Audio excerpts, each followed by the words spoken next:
Hello everybody and welcome to SteadyServ's Tales from the Field. Today I am with Nick Klein, and Nick is a sales executive here at SteadyServ, but really the purpose of talking to Nick has to do with his experience prior to him being with SteadyServ. So Nick, thanks for coming in and having a chat. Yeah.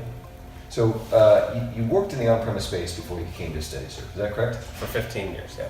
Okay, I think I remember encountering you a couple of times at Hopcat. So what was your role within the industry? Everything from bouncer to server, bartender to bar manager, beer buyer, all the way up to general manager for the last 7 years. Okay, so general manager for mom and pop or a bigger brand or somewhere in between? Kind of the gamut. A couple small locals here in Indy, and then on to like more of a regional Midwestern concepts. So okay, anywhere between 4 and 20 locations. Got it. So you encountered SteadyServ's iKeg as a customer. So what drew you to that at the outset? The ability to maintain inventory, the ease of inventory, being able to dial into specific things, what's selling, what's not selling, what we should be selling. So do you still maintain contacts with your former peers in the industry? Pretty much exclusively, yeah.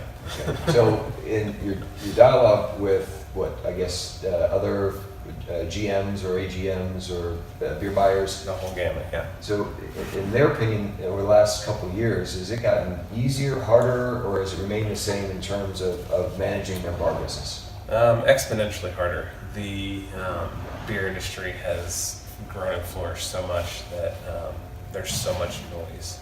There's new breweries, there's new distributors, there's new beers, there's new styles, seemingly every day.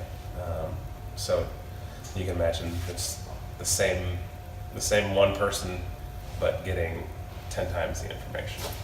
Okay, so is it fair to say that they've got the same amount of limited time, the same amount of bandwidth to make decisions, but there's more things coming at them? Yeah, and I would even say they've got less time because the industry, the way it is, everyone's struggling for employees, everyone's struggling for labor and all that, so everyone's wearing more hats. So you have less time to do more stuff.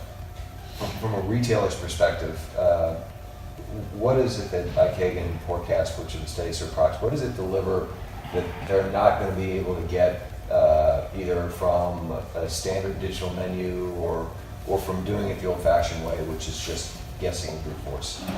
Like I've told people, I think what this system does on a surface level is it gives you the power of concise information. I've been that guy sitting at the end of the bar on a Monday morning with a 60-page PMix report, trying to figure out where my beer's at, what I'm selling, what I'm not selling, what needs to go, how to make a list, and then turning that into correct decisions on what to buy. And kind of taking the guesswork out of it, I think, is where the impact is for the day-to-day retailer. So based on that, why should a retailer care? I mean, why should they reach out to you to look at this? If I was in the operations side, I would absolutely be looking for something like this. I mean, everything, technology is changing the way we do everything, and it's supposed to be making things easier. It doesn't always, but I think this type of system, or this system specifically, puts the power back in the retailer's hands, puts the power back in the buyer's hands. We've relied so long in this industry on breweries and distributors to help make those decisions of what we should be selling, what we should be carrying, when it's self-serving to them. It's not an advocate for the retailer, it's an advocate for the brewery or an advocate for the distributor. It's about hitting their numbers, not about hitting your numbers. So let me ask you a question.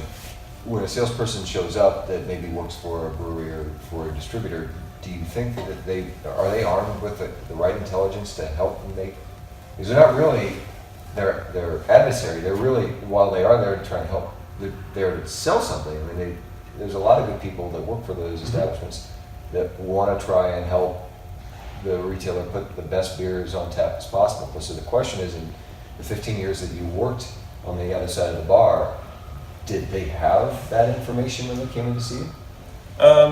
No, I think what they had was information about what they wanted to sell, and information, I guess not information, but quotas. Everyone's got their own quotas. You know, we very rarely got the same thing promoted to us twice in 2 months in a row. And so you look at those patterns and you say, okay, were they looking out for me, or were they looking out for what they wanted or what they needed to sell to hit their numbers? Fair enough. Well, Nick, thanks for sitting down with me. I appreciate it. I know you've got things to do, and everyone want to welcome you. This is going to be a regular series. We're going to be meeting and talking to subject matter experts from breweries, from retailers, from third parties that are within the industry to try and provide some perspective on how do you manage your bar business more effectively to generate more traffic, make it easier, and make more money. Thanks very much. Thanks.